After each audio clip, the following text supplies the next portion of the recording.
আপনারা জানেন যে কুয়েটের ভিসি যে কাজটি করেছে, কুয়েটের বিশ্ববিদ্যালয় উপাচার্য যে কাজটি করেছে বিগত 16 বছরে শেখ হাসিনা অর্থাৎ স্বৈরাচার পতিত হাসিনার লালিত এবং পালিত ভিসিরা যে কাজটি করার সাধ্য করেনি, সেই কাজটি কুয়েটের ভিসি করেছে। সেই জায়গা থেকে আমাদের মনে হয়েছে যে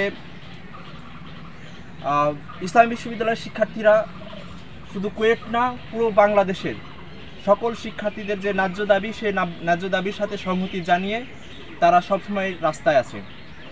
বর্তমান কুয়েটে যে উদ্ভূত পরিস্থিতি, এই পরিস্থিতিতেও আমরা কুয়েট শিক্ষার্থীদের সকল আন্দোলনকারী ভাই বোনদেরকে আমরা বলতে চাই যে ইসলামী বিশ্ববিদ্যালয়ের শিক্ষার্থীরা আপনাদের পাশে আছে। আপনাদের ন্যায্য যে দাবি, সে দাবি যতদিন না বাস্তবায়ন হবে ততদিন পর্যন্ত আমরা সাথেই থাকব।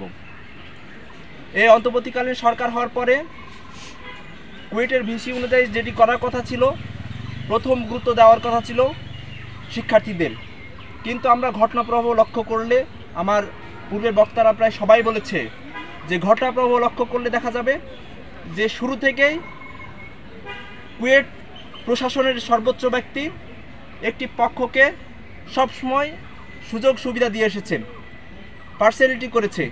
কিন্তু জুলাই অভ্যুত্থানের যে আমাদের যে স্পিরিট ছিল, সেই স্পিরিট ছিল ন্যায্য এবং সমতা ভিত্তিক একটি স্পিরিট ছিল। আমি মনে করি যে কুয়েটের ভিসি যে কাজটি করেছে, তিনি তার শিক্ষার্থীদের সরাসরি বিপক্ষে অবস্থান নিয়েছে এবং কুয়েটের ভিসি তার যে চেয়ারে থাকার তার যে নৈতিক অবস্থান, সেই অবস্থান তিনি হারিয়েছেন। আমি মনে করি যেহেতু তিনি নৈতিক অবস্থান হারিয়েছেন, সেই জায়গা থেকে তার সে চেয়ারটি ছেড়ে দেওয়া উচিত। এবং কেউ যদি এই অভ্যুত্থানের শক্তিদের বিভাজনকে পুঁজি করে নিজের সুবিধা করতে চায়, তাকেও ক্যাম্পাস থেকে বের করে দিতে বাধ্য হবে। সংগ্রামী সহযোদ্ধা বন্ধুগণ, আমাদের সব বক্তারাই দাবি করেছে যে ইতিমধ্যে কুয়েট ভিসি তার চেয়ারে থাকার যোগ্যতা হারিয়েছেন। অনতিবিলম্বে দ্রুততম সময়ের ভিতরে সর্বোচ্চ আমাদের বাংলাদেশের বর্তমান অভিভাবকের কাছে আমরা বলবো যে অনতিবিলম্বে কুয়েট ভিসিকে সরিয়ে দেওয়া হোক। 5 আগস্টের পরে গত কয়েকদিন আগে কুয়েটে যে নেক্কারজনক হামলা হয়, সেই হামলা শুরু হওয়ার প্রায় 4 ঘন্টা পরে সেখানে পুলিশ এবং সেনাবাহিনী অবস্থান নেয়। এবং এই 4 ঘন্টা বিলম্বিত হওয়ার একমাত্র কারণ বর্তমান যে প্রশাসন আছে বা বর্তমান যে ভিসি আছে, সেই ভাইস চ্যান্সেলর মাসুদ। এবং পরবর্তীতে শিক্ষার্থীরা যখন বহিরাগত সহ অন্যান্য সন্ত্রাসীরা অস্ত্র হাতে শিক্ষার্থীদের উপরে হামলা করে, তাদেরকে একটা দৃষ্টান্তমূলক শাস্তির দাবি জানায়। সেই ব্যাপারে বিশ্ববিদ্যালয়ের প্রশাসন সেরকম কোনো যথাযথ পদক্ষেপ গ্রহণ করেনি। যেই প্রশাসন বিশ্ববিদ্যালয়ের শিক্ষার্থীদের পক্ষে অবস্থান না করে বহিরাগতদের পক্ষে অবস্থান করে, সেই বিশ্ববিদ্যালয় প্রশাসন কখনোই বিশ্ববিদ্যালয়ের শিক্ষার্থীদের জন্য কল্যাণমূলক কোনো কাজে সহযোগিতা করার সক্ষমতা রাখে না। সুতরাং স্পষ্টতই যেই প্রশাসন বিশ্ববিদ্যালয়ের শিক্ষার্থীদের বিরুদ্ধে অবস্থান করেছে, সেই অদক্ষ প্রশাসনকে অনতিবিলম্বে কুয়েট থেকে অব্যাহতি দিতে হবে।